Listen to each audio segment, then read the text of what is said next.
Hello my dear. आइए आज हम एथलेटिक्स के बारे में समझते हैं। एथलेटिक्स को खेलों की रानी भी कहा जाता है। जैसा कि आप जानते हैं, एथलेटिक्स को इवेंट्स को दो भागों में बांट दिया जाता है। एथलेटिक्स दो भागों में बंटने के बाद एक ट्रैक इवेंट्स और दूसरा फील्ड इवेंट्स में कन्वर्ट हो जाता है। फील्ड इवेंट्स की बात आज हम इस वीडियो में करेंगे। फील्ड इवेंट्स को दो भागों में बांट दिया जाता है। एक होता है हमारा थ्रोइंग इवेंट्स और दूसरा होता है हमारा जंपिंग इवेंट्स। तो दोस्तों, जंपिंग इवेंट्स को हम अगली वीडियो में कवर करेंगे। आज हम थ्रोइंग इवेंट्स के बारे में चर्चा करते हैं। तो सबसे पहले हम सीखते हैं डिस्कस थ्रो। डिस्कस क्या होता है दोस्तों? डिस्कस एक थाली नुमा चक्का होता है। क्या चक्का होता है जिसको फेंककर अंक प्राप्त किए जाते हैं। तो अगर हम इसकी बात करें तो ये जहाँ से फेंका जाता है उसके चारों ओर एक गोला खींच दिया जाता है जिसे हम सर्कल कहते हैं। इस सर्कल का रेडियस जो होता है 2.5 सेंटीमीटर होता है। और जब खिलाड़ी इसको फेंकता है, किसको? डिस्कस को, तो ये किस एंगल पर गिरेगी? 34.92 इसका एंगल होता है। 34.92 जो है इसका एंगल होता है। इसे थ्रोइंग सेक्टर या लैंडिंग एरिया भी कहते हैं, जहां हमारी डिस्कस गिरती है।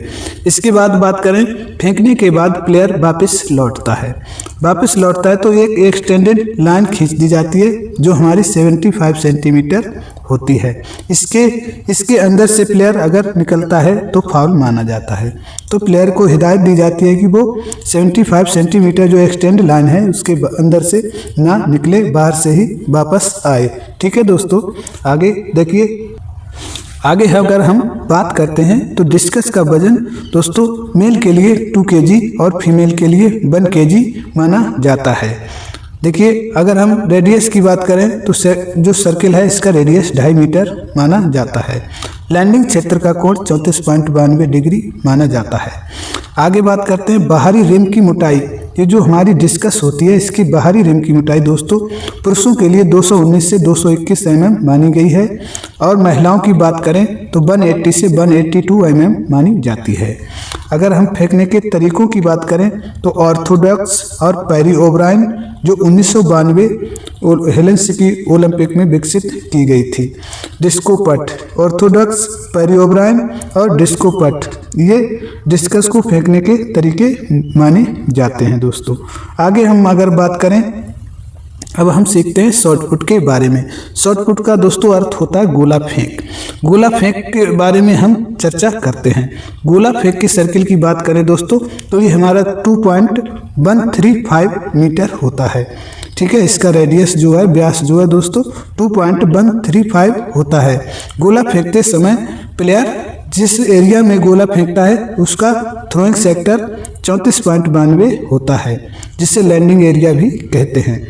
जैसा कि डिस्कस में प्लेयर वापस आता था फेंककर, ऐसे ही शॉर्ट पुट में भी प्लेयर शॉर्ट पुट को फेंकने के बाद वापस रिटर्निंग लेता है और रिटर्निंग लेते समय उसको फाउल ना हो तो उसे 75 सेंटीमीटर से अंदर से बाहर से ना निकल के अंदर से निकलने की हिदायत दी जाती है। अगर हम बात करें गोले के भार की तो गोले का जो भार होता है 7 kg 260 ग्राम होता है, जिसे हम बात करें 7.260 kg मेल के लिए माना जाता है। अगर हम फीमेल के वजन की बात करें तो फीमेल का वजन 4 kg होता है। इसके कोण की बात हम कर चुके हैं जिसे लैंडिंग सेक्टर कहते हैं। ये हमारा 34.92 होता है। अगर हम देखो सर्कल की व्यास की बात करें तो ये हमारा 2.135 मीटर होता है, जो हमारा सर्किल होता है जहां प्लेयर अपनी मूवमेंट्स को करता है। इसके बाद सबसे इम्पोर्टेंट दोस्तों हमारा इसमें क्या है? सबसे इम्पोर्टेंट है स्टॉप बोर्ड। ये कई बार एग्जाम में पूछा जाता है, जिसकी चौड़ाई और ऊंचाई के बारे में हम बात करते हैं। अगर हम इसकी चौड़ाई की बात करें तो 1.21 से 1.23 तक माना जाता है, जो लगभग दोस्तों हमारा 1.22 मीटर माना जाता है।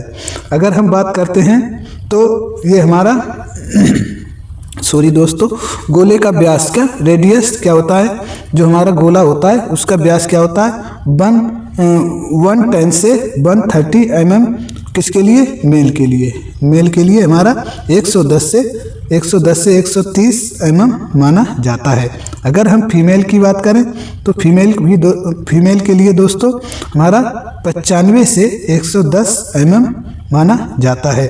अगर हम सफ़ेद लाइन की चौड़ाई की बात करें तो 5 सेंटीमीटर दोनों ओर, ठीक है, जिसकी लंबाई 0.75 मीटर दोनों ओर होती है, जिसे हम एक्सटेंड लाइन भी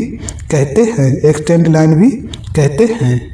देखिए दोस्तों, हमने इन शॉर्ट पुट का लगभग सभी कवर कर लिया है। इसके बाद हम शॉर्ट पुट के बाद अगर हम हैमर थ्रो सीखते हैं तो हमें सीखने में बहुत आसानी होती है। हैमर थ्रो की बात करें तो इसे तार गोला फेंक भी कहा जाता है। इन दोनों का मेजरमेंट एक जैसा ही होता है, इसलिए हम इसको थोड़ा जल्दी रिवीजन करेंगे। तो इसके भी जो सर्किल होता है इसका रेडियस दोस्तों यानी व्यास 2.135 होता है, ठीक है। इसके बाद हम बात करें तो इसकी रिटर्निंग लाइन 75 सेंटीमीटर होती है। इसका भी लैंडिंग सेक्टर थ्रोइंग सेक्टर जो होता है लैंडिंग एरिया या थ्रोइंग सेक्टर 34.92 डिग्री होता है। इसकी वजन की बात करें 7.260 यानी 7 kg 260 ग्राम मेल के लिए होता है। अगर हम बात करें वुमेन की तो वुमेन का 4 kg होता है। अगर इसके तार की लंबाई की बात करते हैं दोस्तों, ये हमारा हैमर थ्रो है, तो इसमें एक वायर होता है जिसे पकड़कर खिलाड़ी घुमाकर फेंकता है। तो इसके तार की लंबाई की बात करें तो 11.75 से 12.15 सेंटीमीटर किसके लिए होता है? मेल के लिए होता है। अगर हम फीमेल की बात करें तो 11.50 से हमारा 11.90 तक होता है, ठीक है। आगे बात करें अगर व्यास की तो व्यास 2.135 होता है। इसके बाद पकड़ की तार गोला की 11.75 से 12.15 mm तक होता है। गोले का व्यास 110 से 130 mm किसके लिए? मेल के लिए होता है। अगर हम फीमेल की बात करें तो 95 से 110 mm होता है फीमेल के लिए। अगर गोले का गुरुत्व केंद्र की बात करें तो 6 mm होता है, ठीक है। आगे अब लास्ट इवेंट्स भाला फेंक जेवलिन थ्रो सीखते हैं। जेवलिन थ्रो एक भागकर फेंके जाने वाला इवेंट्स है। तो इसमें दोस्तों रनवे की ज़रूरत होती है। जो हमारा रनवे है वो हमारा 30 से 36.5 मीटर तक होता है। इसकी रनवे की चौड़ाई जो है 4 मीटर होती है। इस रनवे की चौड़ाई दोस्तों 4 मीटर होती है। इस रनवे के आगे ये दोस्तों ये देखिए यहाँ तक होता है। इसके बाद इसका रेडियस जो है 4 मीटर मान के और इस चारों तरफ 8 मीटर का एक सर्किल खींच लिया, अर्ध सर्किल खींचा जाता है, ठीक है। जिसे हम जो लाइन खींची जाती है जिसे हम 7 सेंटीमीटर लाइन भी कहते हैं, ठीक है, स्टॉप लाइन भी कहते हैं। इसका लैंडिंग सेक्टर दोस्तों जेवलिन का 28.92 डिग्री होता है, जिसे किसी एग्जाम में 29 डिग्री माना जाता है। इसकी जो हमारी जो लैंडिंग सेक्टर की लाइन होती है 5 मीटर बाहर निकाली जाती है। इसके बाद बात करें तो हमारा जो जेवलिन होता है दोस्तों उसकी लंबाई 260 से 270 सेंटीमीटर मानी जाती है। भाला वजन की बात करें तो 800 ग्राम मेल के लिए और 600 ग्राम फीमेल के लिए वजन की अनुमति है। रनवे की लंबाई हमने बात कर ली।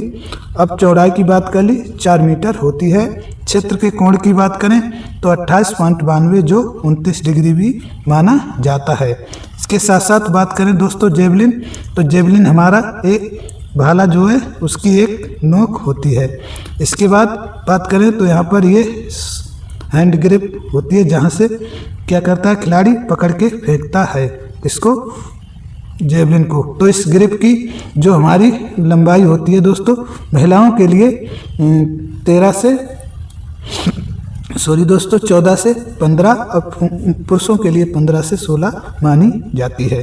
अगर हम नोक की बात करें, नोक 37 सेंटीमीटर मानी जाती है। ये दोस्तों हमने शॉर्ट में सारे इवेंट्स हमने रिवीजन किए हैं। अगर इनमें कोई त्रुटि होती है तो हम माफ़ी के हकदार हैं। ठीक है दोस्तों, ये सिर्फ प्रयास है आपको रिवीजन करवाने का। आशा करते हैं, उम्मीद करते हैं आपको ये वीडियो पसंद आया होगा। ठीक है, जय हिंद, जय भारत।